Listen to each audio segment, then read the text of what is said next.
What's up guys, here's Claudio from Visualmodo WordPress themes, and in today's video we're gonna learn a productivity tip on Canva. So imagine the following scenario. You have this layout right here, this piece of layout. Imagine you have a part of a layout that you would like to reuse, but just this part, not the entire layout, okay? So let me show you. Imagine that you have this entire layout right here, and you would like to reuse only this part right here on a new design. How to do this? First thing, you need to select this part and set group, okay? After, we're gonna click on the like button on this video and hit the subscribe button as well.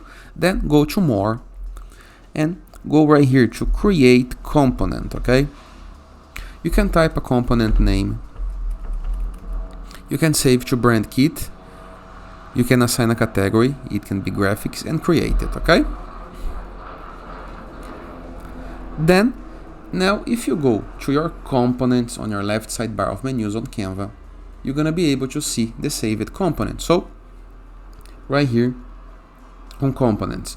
Or, if you go to a new design tomorrow, next month, go to your brand, graphics, here is your design that you can apply into another piece of layout. So very good for productivity, okay?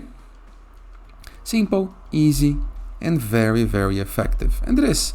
Hope you guys enjoyed this video. Feel free to use the comment section below in the case that you have any question, and I'll see you guys tomorrow. All the best.